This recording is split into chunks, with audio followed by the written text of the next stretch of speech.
We can leave it out for now, yeah. Is it coming along I'm good? rolling. It's coming along.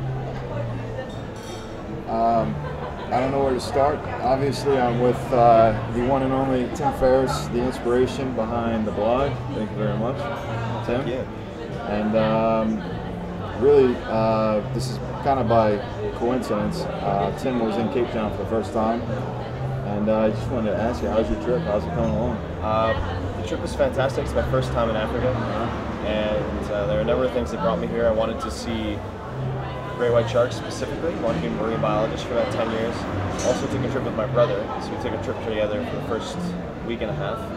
And also very involved with the Sports Science Institute, which has come along very well with Dr. Timothy Noakes, whom I've come to know a bit. Really great guy, so spending time there.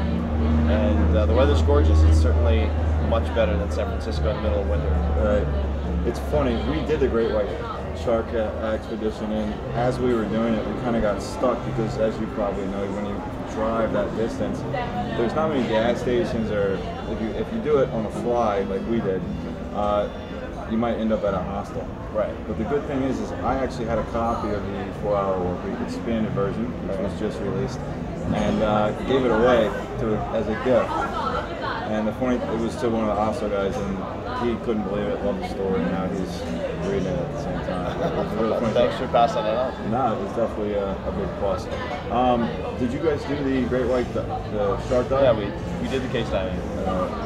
We did the cage diving, which was a real thrill for me because I've done the cage diving once before in California and Farallon Islands. The problem is in the Farallon Islands, the visibility is about here, and even though this season, i.e. the summer season, doesn't have the best visibility, it's still much better than you'll ever find in the Farallones.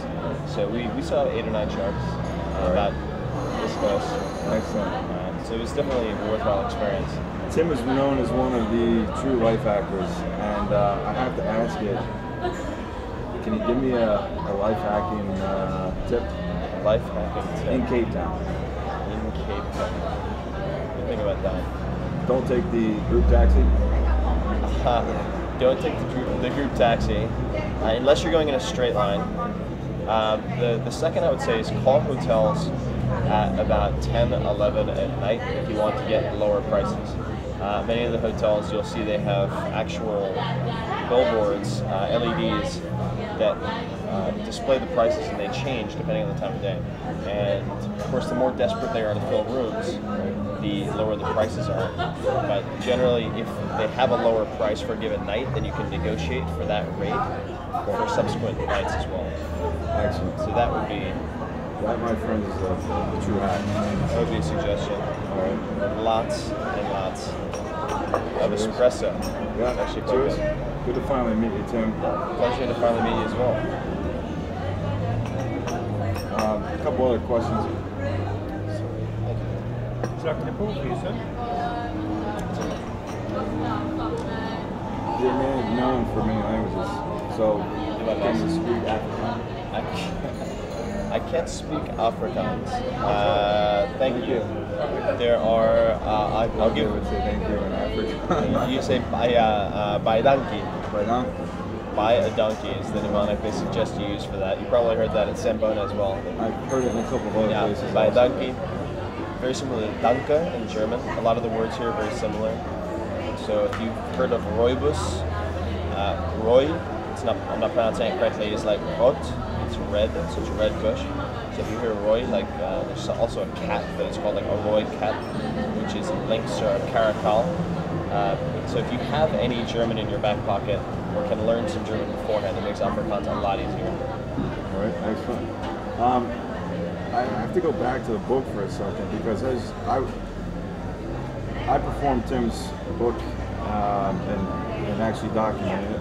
And tried to do it a little bit quicker than most, just because I was in a hurry and wanted to get results quicker. I'm a little bit more different personality in that regard, but I've noticed that some of the things that I wanted to get and achieve in the work week and the muses that I had set necessarily aren't getting accomplished, but the things that I tried to do are leading to things, for example, this, and a couple of other things. Is that often the case?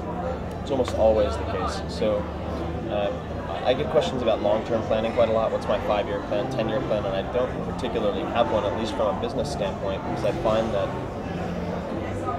if you have a predictable 5-10-year business plan, generally speaking, if it is reliable, you are not pushing the furthest spectrum of your capabilities. You're actually falling well within your comfort zone, so far within it that it tends to be rather uninteresting to me.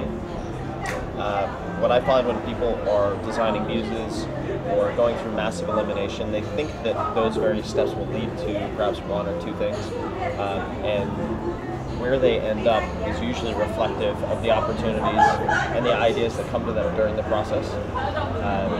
Because particularly once you eliminate a lot of the possessions and activities that consume your attention and your time, it frees up your faculties to actually observe and see more of the things.